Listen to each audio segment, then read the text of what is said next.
this book one lesson at a time. Here's that next lesson.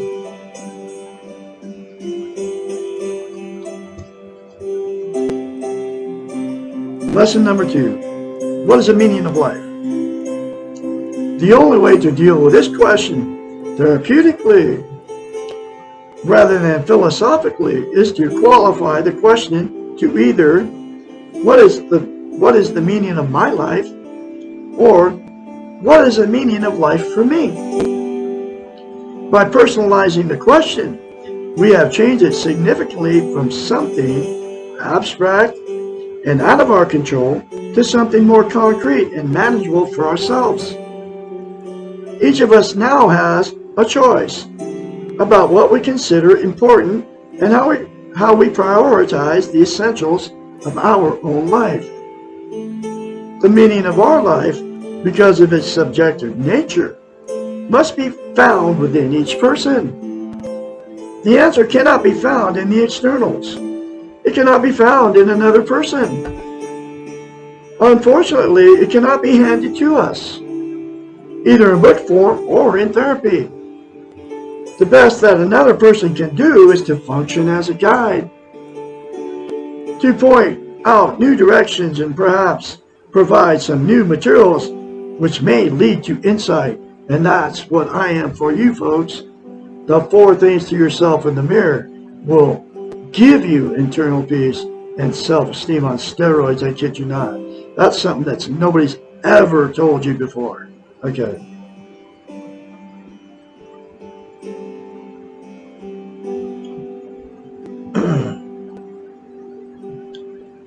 The best another person can do for you is function as a guide to point out new directions and perhaps provide some new materials which may lead to insight.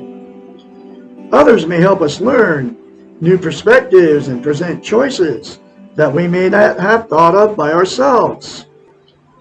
The answer to discovering the meaning of your life lies in the exploration of yourself. You give meaning to your life. The unexplored life is not a life. At best, it is only part of a life. This exploration of yourself, your life, may well be your life's work. And it's my life's work to help you out there, not only for myself, but for you, and teach yourself how to heal yourself, all you that have been emotionally, sexually, or physically abused. Because like I said, most of the planet has. Okay. And I'm going to continue to do it. You have not heard the last of Douglas Allen Bickler here in Klamath Falls, Oregon, man. I am bound and determined to help you learn how to love yourself so you can have a healthy mind. It is difficult, painful, and requires great courage. And it's all true, man. In order to explore who you are and what your life is about, you must be willing to acquire objective eyes to really see yourself.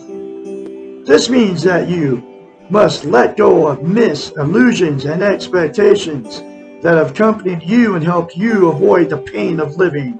Television's huge, folks. It's an illusion, and people are using it like a drug.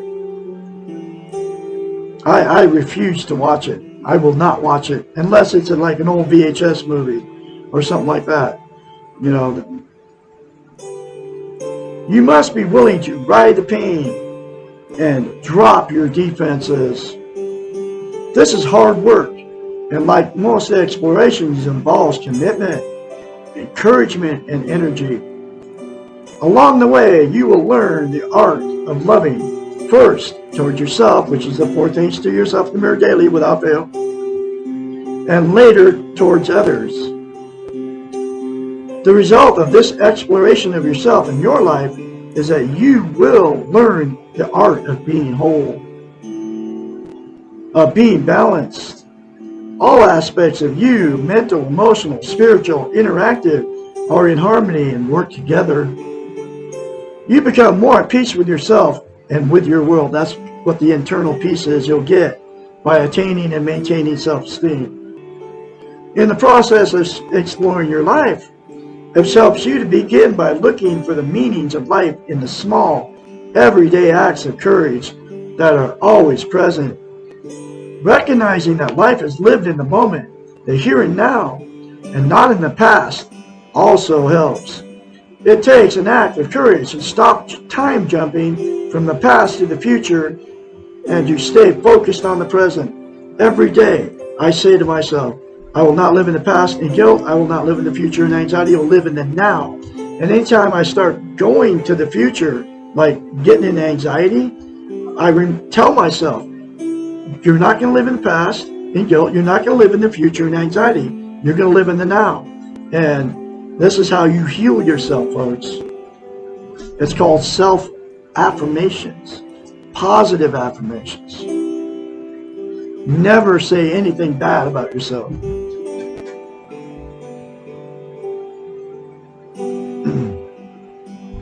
Changing the idea that time is replaceable and money is not, to the exact opposite, and then living accordingly also requires courage. You will be going against the teachings of the Western world, and this is what the television, the Facebooks, the social media is all about. They've taught us not to love ourselves, folks, not to have healthy minds. That's just a few of the things they've done to us, but they're using the television to do it, okay? The meaning of life is to be found in the understanding of the concepts of paradox, practice, and behavior. Life is paradoxical on all levels, and this concept is explained in the next question, which is the next lesson.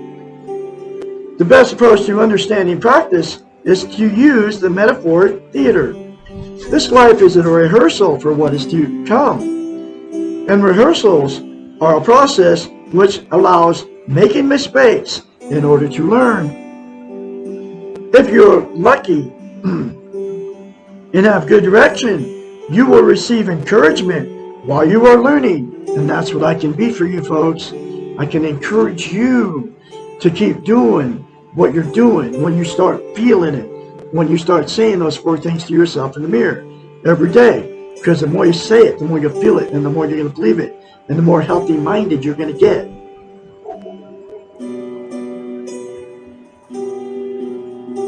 If you're lucky and have good direction, you will receive encouragement while you are learning. But unlike the theater, we do not know when the final performance will occur. Because we all die, folks. That's reality. The rehearsing, the process, becomes our performance. Living means practicing just as life means process.